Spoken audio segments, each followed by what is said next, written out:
મહત્વપૂર્ણ સમાચાર સામે આવી રહ્યા છે। છોટાઉદેપુરના ઝોઝ ગામે એક જ રાતમાં 4 દુકાનના તૂટ્યા તાળા।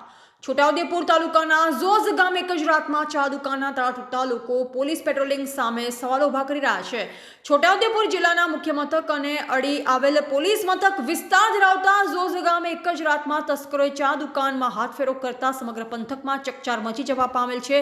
ઝોઝ ગામે ગત રાત્રિ દરમિયાન એક સોનીની દુકાન, એક પ્રોવિઝન સ્ટોર તેમજ 2 કિલોની દુકાનમાં ચોરી થયા હોવાની જાણ ઝોઝ પોલીસ મથકે દુકાનદારો દ્વારા કરી હોવાનું જાણવા મળી આવેલ છે। ત્યારે રાત્રિ દરમિયાન પોલીસ દ્વારા કરવામાં આવતા પેટ્રોલિંગ સામે પણ સવાલ ઉઠાવ્યા।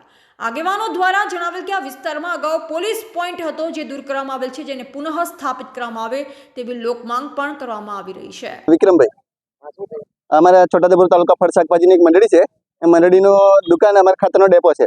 એ ડેપામાં સાંજે અમે તાળું મારીને ગયા હતા 5 વાગે બંધ કરીને। સવારમાં ફોન આવ્યો કે તાળા નહીં, બંધ કરેલા કે નહીં? મેં કીધું બંધ કરેલા। તે બંને તાળા તોડીને લઈ ગયા છે। અંદરથી વસ્તુ જો મેં દરવાજો આવો શટલ બંધ હતું એટલે ફરી મેં પાછું ખોલીને જોયું, બધું વેરવિખેર પડી રહ્યું। પછી વધારે આગળ નહીં જોયું। કયો વિસ્તાર છે?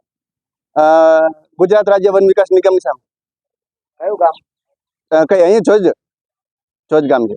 રાઠવા દ્રષ્ણાબેન રામસિંહભાઈ છું। હું દુકાનની માલિકીન છું। અહીંયા હોમગાર્ડના પોઈન્ટ મૂકવા જોઈએ। રાત્રે એ લોકો સૂઈ જાય એના કારણે આ ચોરી થવાના કારણો આવે છે। આવી રીતે બનતું રહે તો શું કરવાનું આવા ગામજનોને? એટલે ચોરી થાય એના માટે પોઈન્ટ મૂકવા જરૂરી છે। એ લોકો રાત્રે શું કરે છે?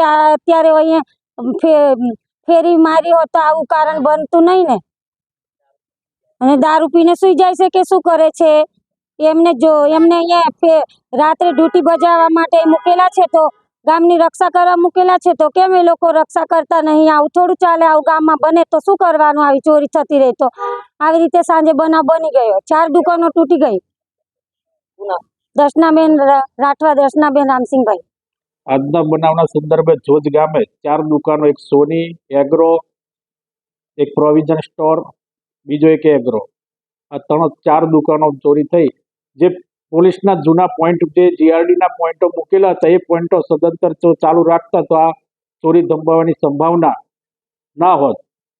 ને ખરેખર રાત્રિના સમય દરમિયાન પોલીસ પેટ્રોલિંગ કરે તો આ ચોરી થવાનો જે બનાવો બને છે એ પણ ના બની શકે। પણ પેટ્રોલિંગ વધારો કરવો જોઈએ અને પોલીસનો સ્ટાફમાં પણ વધારો હોવો જોઈએ। જીઆરડીના પોઈન્ટો પણ વધારે કરવા જોઈએ, જેથી કરીને આવી બનાવો બનતા અટકે।